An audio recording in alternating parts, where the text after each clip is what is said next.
सुबह की मुलायम धूप खेतों पर बिखर रही थी। गांव का जमींदार हरि प्रसाद अपनी फसल की देखभाल करते हुए खेत के किनारे टहल रहा था। तभी गांव का रामलाल गरीबी के कारण बदहाल था, जिसके परिवार की पीढ़ियों ने कभी धन का सुख नहीं देखा था। वो धीमे कदमों से वहां आया। अरे रामलाल, तू फिर यहाँ? कितनी बार बोला है सुबह सुबह मेरे सामने मत आ। तेरा चेहरा देखते ही मेरा पूरा दिन खराब हो जाता है। सुबह सुबह शुभ चीजें देखनी चाहिए, ना कि तेरे जैसे पनौती को। हरि प्रसाद की कटु बातें सुनकर रामलाल का मन भारी हो गया। हरि प्रसाद जी, मैं गरीब हूँ, इसमें मेरा क्या दोष? मैं तो बस मेहनत करके अपनी जिंदगी सुधारना चाहता हूँ। दोष तो तेरा ही है। गांव वाले सही कहते हैं, तू पनौती है। तू जहाँ जाता है वहाँ मुसीबत आती है। बता, यहाँ क्या करने आया है? हरि प्रसाद की बातों ने रामलाल के दिल को चोट पहुंचाई, लेकिन उसने हिम्मत जुटाकर जवाब दिया। जी, मुझ पर बस थोड़ा सा रहम करें। मैं बहुत मेहनती हूँ, बस एक मौका चाहिए। अरे सब बताना क्या चाहता है, समय बर्बाद मत कर। हरि प्रसाद जी, मेरे परिवार ने 2 दिन से कुछ नहीं खाया। गांव में हर जगह काम मांगा, पर कोई काम नहीं देता।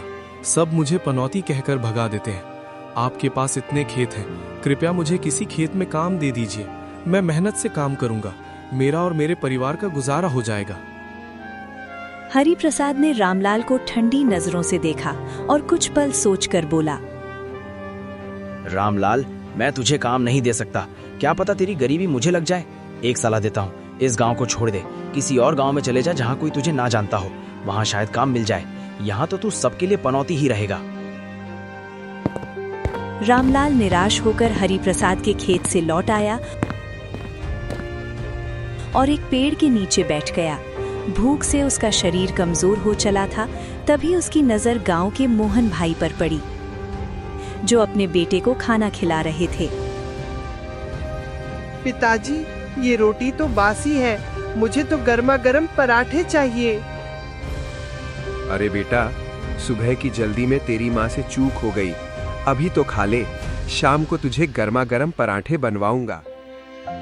मोहन के बेटे ने गुस्से में रोटी जमीन पर फेंक दी।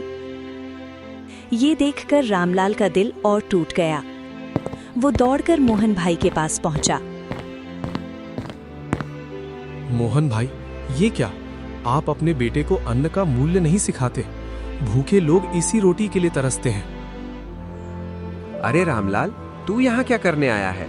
तू तो वही बनहौती है जिसके कारण पूरे गांव में सबके सब परेशान रहते हैं। चल निकल यहाँ से। रामलाल चुपचाप वहां से चला गया। चल बेटा चल, घर चल। तुझे पराठे ही चाहिए ना? मैं तेरी माँ से अभी बनवाता हूँ। चल चल जल्दी चल। मोहन और उसके बेटे के चले जाने के बाद रामलाल काफी देर तक उस आधी रोटी को देखता रहा। उसने धीरे से रोटी उठाई, उसे अपने फटे हुए कपड़े में लपेटा और घर की ओर चल दिया।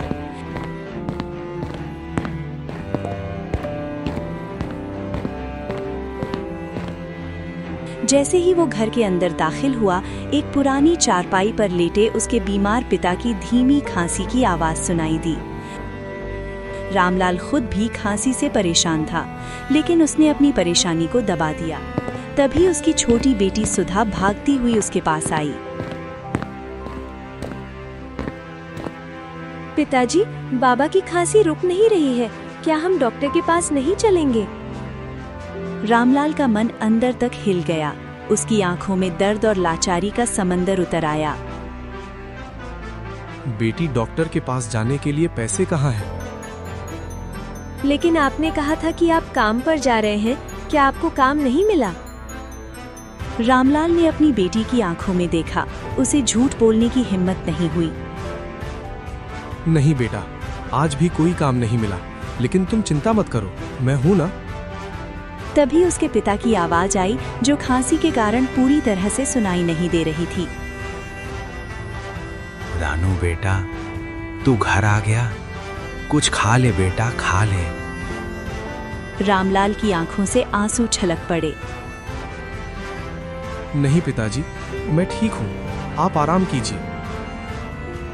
बेटा रानू, तू मुझसे क्या छुपा रहा है? मैं जानता हूँ जिस परिस्थिति में तू है, मैं भी इसी परिस्थिति से गुजरा हूँ। काम नहीं मिलना, लोगों के ताने सहना, हर सुबह की उम्मीद लेकर घर से निकलना और शाम को खाली हाथ लौटना। पता नहीं भगवान हमसे क्या चाहता है। क्या हम कभी सुख का जीवन नहीं जी पाएंगे? पिता के ये शब्द रामलाल के दिल को छू गए। उसे लगा जैसे उसके पिता ने उसके मन की सारी बातें पढ़ ली हों। हाँ पिताजी, अब तो लोग मुझसे दूर भागते हैं, मुझे देखना तक पसंद नहीं करते। आज हरि प्रसाद सेठ ने मुझे पनौती कहकर भगा दिया और मोहन भाई ने भी। मैं जहाँ जाता हूँ बस मेरा अपमान ही होता है। पिताजी, क्या हम भगवान से प्रार्थना करें? शायद वो सुन ले। हाँ बेटी, हम भगवान से प्रार्थना करेंगे, जरूर करेंगे।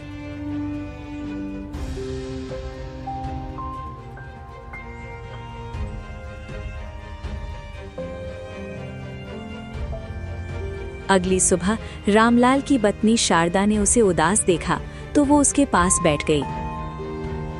शारदा, मेरा मन भारी है। कल जो कुछ हुआ उसे मैं भुला नहीं पा रहा। शारदा ने गहरी सांस ली और रामलाल से बोला, मैं सब जानती हूँ, पर हम ऐसे हार मानकर नहीं बैठ सकते। क्यों ना तुम जंगल जाकर लकड़ी काटो और उसे दूसरे गांव में बेच आओ। उस गांव में तुम्हें कोई नहीं जानता। शारदा, ये काम बहुत मुश्किल है और फिर मेरे पास कुल्हाड़ी भी तो नहीं है।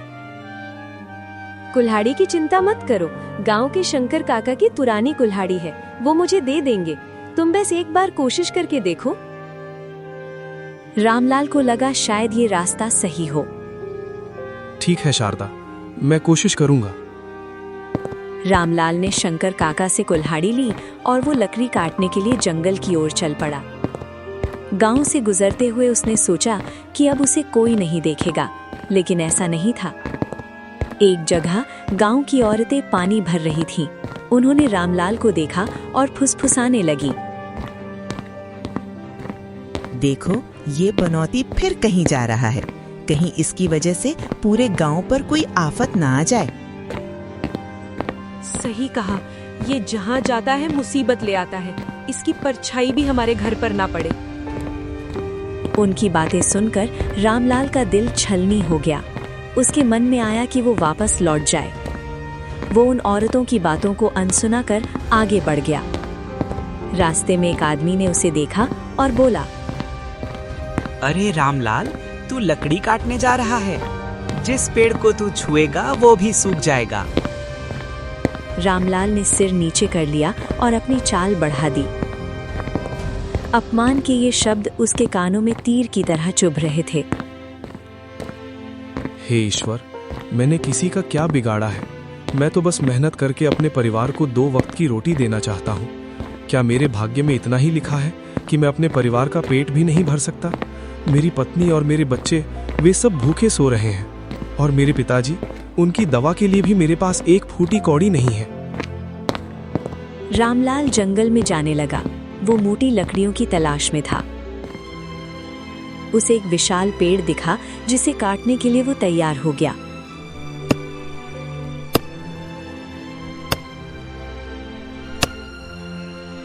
तभी एक आवाज आई, रामलाल, मैं तुम्हारी मदद करना चाहता हूँ। रामलाल डर गया। उसने इधर उधर देखा लेकिन कोई नहीं था। उसने सोचा कि शायद वो भ्रम में है। डरो मत रामलाल, यह मैं हूँ, कुल्हाड़ी। रामू आश्चर्यचकित होकर बोला, तुम बोल सकते हो? हाँ, मैं बोल सकता हूँ और मैं तुम्हारी गरीबी भी दूर कर सकता हूँ। रामू को अपने कानों पर विश्वास नहीं हो रहा था। उसने सोचा, ये कैसी पहेली है? अगर तुम वाकई अपनी परिस्थिति सुधारना चाहते हो तो मेरा कहना मानो। रामलाल ने कुल्हाड़ी की बात नहीं मानी। रामलाल को लगा कि वो भूख और थकान के कारण पागल हो रहा है। तुम मुझसे मजाक कर रहे हो। मेरी हालत ऐसी है कि मैं अपना दिमाग भी खो रहा हूँ। मैं सच कह रहा हूँ रामलाल, मैं तुम्हें एक खजाने का पता बताऊंगा जिससे तुम्हारी परिस्थिति सुधर जाएगी। रामलाल ने फिर कुल्हाड़ी को उठाया और गुस्से में बोला, बस बहुत हुआ, मैं इन बातों में नहीं आऊंगा। मुझे काम करना है अपने परिवार के लिए। ये खजाना, गरीबी और श्राप, मैं इन सब में विश्वास नहीं करता। रामलाल, तुम मेरी बात नहीं मानोगे तो बहुत पछताओगे। तुम मुझे डरा रहे हो। मेरी जिंदगी में तो पहले से ही इतना डर और गरीबी है कि अब किसी चीज से मुझे डर नहीं लगता। रामलाल ने कुल्हाड़ी को उठाया और लकड़ियां काटने लगा।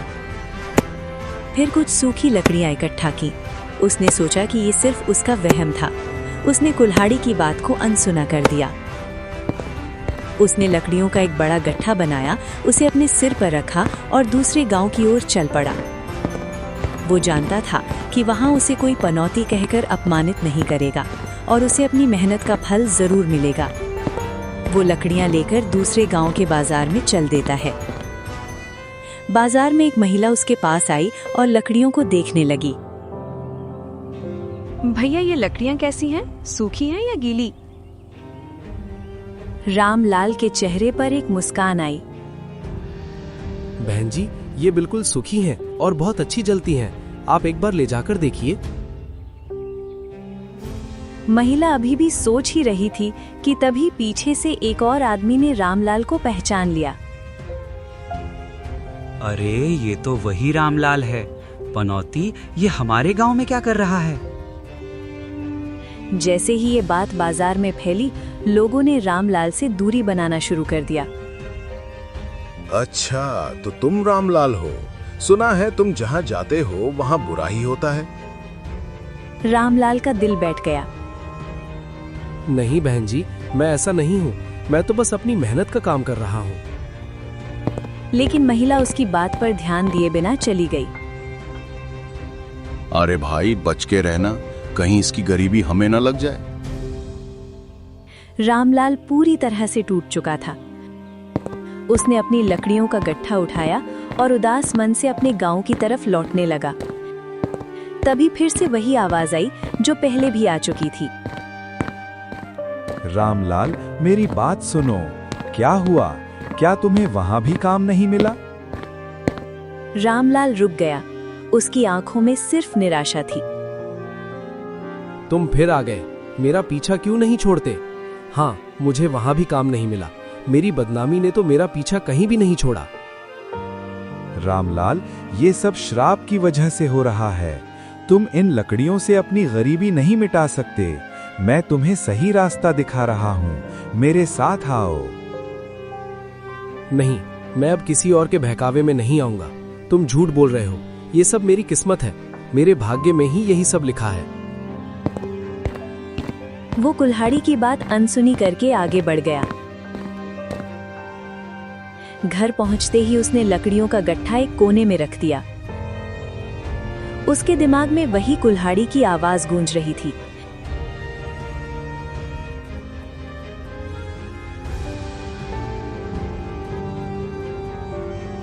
फिर अगली सुबह। अगर वो सच में झूठ बोल रहा होता तो इतनी जोर देकर क्यों कहता? उसे मेरे बारे में सब कुछ कैसे पता चला? मेरा नाम, मेरी किस्मत, ये सब कोई मजाक नहीं हो सकता। रामलाल हांफते हुए उसी जगह पर पहुंचा जहां उसने कुल्हाड़ी को छोड़कर लकड़ियां उठाई थीं। तुम यहीं हो? क्या तुम सच बोल रहे हो? हाँ रामलाल, मैं यहीं हूँ। मैं तुम्हें सिर्फ सच बताने आया हूँ। मुझे माफ कर दो, मैंने तुम्हारी बात नहीं मानी। मैं इतना लाचार हूँ कि मुझे अपनी ही किस्मत पर विश्वास नहीं होता। तुम्हारी गलती नहीं है, ये सब तुम्हारी पीढ़ियों का श्राप है। पर अब समय आ गया है इसे खत्म करने का। तुम मेरी बात मानोगे? हाँ हाँ, मानूंगा मानूंगा। मुझे बताओ, मुझे क्या करना होगा? बहुत अच्छे, अब सुनो। तुम इस जगह को खोदना शुरू करो। यहाँ एक बहुत बड़ा खजाना छिपा है। रामलाल ने तुरंत कुल्हाड़ी का फावड़े की तरह इस्तेमाल करना शुरू कर दिया और जमीन खोदने लगा। थोड़ी देर बाद उसे वहां पर एक खजाने का संदूक दिखाई दिया। अरे वाह, मैं तो बहुत अमीर हो गया। अब मुझे किसी के ताने नहीं सुनने पड़ेंगे। मेरा परिवार कभी भूखा नहीं रहेगा। रुक जाओ रामलाल, ऐसा बिल्कुल मत करना। रामलाल चौंक गया। क्यों? क्या हुआ? अब तुम क्यों रोक रहे हो? ये तो मेरा खजाना है। अब मैं अमीर हो गया हूँ। अगर तुमने इस खजाने को अपने लिए इस्तेमाल करने की सोची, तुम्हारी स्थिति फिर से खराब हो जाएगी। तुम्हारी गरीबी का अभिशाप कभी खत्म नहीं होगा। रामलाल का चेहरा खुशी से उतरकर गुस्से में बदल गया। उसने कुल्हाड़ी की बात का विरोध करते हुए कहा, क्या मतलब है तुम्हारा? मैंने इसे ढूंढा है तो ये मेरा है। अब मैं किसी की बात नहीं मानूंगा।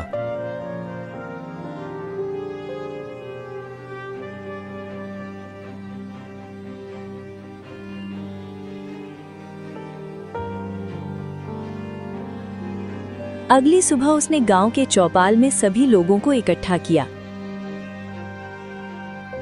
गांव वालों, मुझे जंगल में एक बहुत बड़ा खजाना मिला है। ये खजाना हम सबका है। मैं ये धन आप सभी में बांटना चाहता हूँ ताकि हम सबकी गरीबी दूर हो जाए। जैसे ही रामलाल ने ये ऐलान किया, लोगों के बीच हैरानी की लहर दौड़ गई।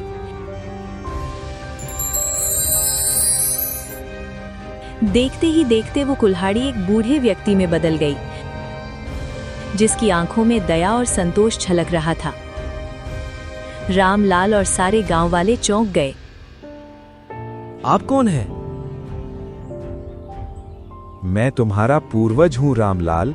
मेरा नाम हरिराम है और तुम जो गरीबी और अपमान झेल रहे हो, ये सब मेरी ही गलती का नतीजा है। कई 100 सालों से मेरे खानदान की पीढ़ियां मेरी एक गलती की सजा भुगत रही हैं। हरिराम ने गहरी सांस ली और अपनी कहानी सुनाना शुरू किया। बेटा रामलाल, मैं तुम्हारा ही इंतजार कर रहा था। जैसे तुम अभी खजाना देखकर लालच में पड़ गए थे, ठीक वैसे ही बहुत समय पहले मैं भी ऐसे लालच में पड़ गया था। मेरे गांव में एक मुखिया जी रहा करते थे, जो बहुत दयालु और नेक इंसान थे। वो लोगों की भलाई के लिए अपना जीवन अर्पित कर देते थे। एक बार गांव में भयंकर सूखा पड़ गया, जिससे लोग भूख से मरने लगे। मुखिया जी बहुत परेशान हो गए। अरे राम, तुम मेरे सबसे भरोसेमंद आदमी हो। तुम जानते हो, मेरे पुरखों ने खजाना छिपा रखा है ताकि बुरे वक्त में गांव की मदद हो सके।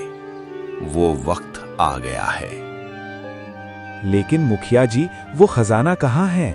उसके बारे में तो किसी को भी पता नहीं पता। मुझे पता है। फिर मुखिया जी ने हरिराम को खजाने का पता बताया।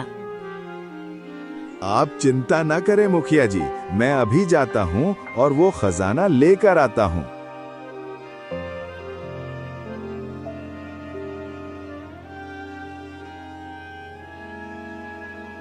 मैं उस गुफा के अंदर गया जहां खजाना छिपा था। जब मैंने सोने के सिक्के, हीरे, जवाहरात इन सभी को देखा तो मेरी आंखें चमक उठी। इतना सारा धन देखकर मैं हैरान हो गया था। मेरी नीयत पर तो लालच हावी हो गया था। मैंने सोचा इतने सारे खजाने से तो मैं खुद अमीर हो जाऊंगा। मैंने तुरंत एक योजना बनाई। मैं घर गया और अपनी पत्नी को यह सब बताया। इस खजाने को अपना बना लो। मैंने नकली खजाने बनवाए और उन्हें मुखिया जी को दे दिया। जब मुखिया जी ने देखा कि खजाने तो नकली हैं, तो उनकी हवाइयां उड़ गईं। मैंने तुरंत गांव में जाकर यह अफवाह फैला दी कि मुखिया जी ने जो खजाना रखा था वो सब झूठ था। गांव वाले मुखिया जी से बहुत नाराज हो गए और उनका अपमान करने लगे। दिन बीतते गए। सूखे की वजह से लोग खाने के लिए तड़प रहे थे और भुखमरी से मरने लगे। तभी गांव के कुछ लोग मेरे बारे में बात करने लगे। जब से ये उस गुफा में गया है, इसके तो दिन ही बदल गए हैं। हरिराम, क्या तुम मुझे बता सकते हो कि तुम्हारे पास इतना धन कहां से आया? मैं लोगों से छिपता रहा। जब मुखिया जी ने मुझे बुलाया तो मैं उनके साथ बदतमीजी से पेश आया और उन्हें पीटने लगा। अब मुखिया जी के पास खोने के लिए कुछ नहीं बचा था। हरि राम, तूने मेरे साथ ही नहीं, इस पूरे गांव के लोगों के साथ धोखेबाजी की है। जा, मैं तुझे श्राप देता हूं।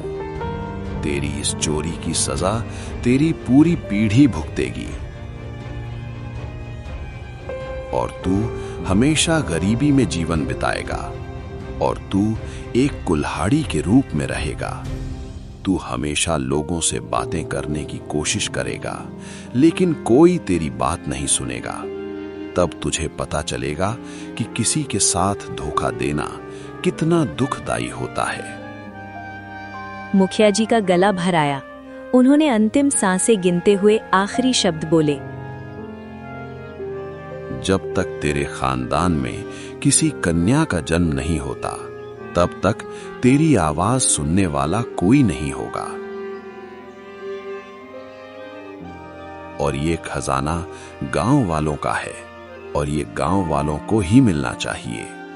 अगर किसी ने भी इस खजाने को अपने निजी फायदे के लिए इस्तेमाल किया, तो उसका भी वही हाल होगा जो तेरा हुआ। इतना कहकर मुखिया जी ने वहीं दम तोड़ दिया और मैं एक कुल्हाड़ी के रूप में परिवर्तित हो गया। अब हरि राम ने वो खजाना गांव के लोगों को बंटवा दिया, जिसके बाद मुखिया जी का श्राप हमेशा के लिए उसके परिवार से खत्म हो गया था।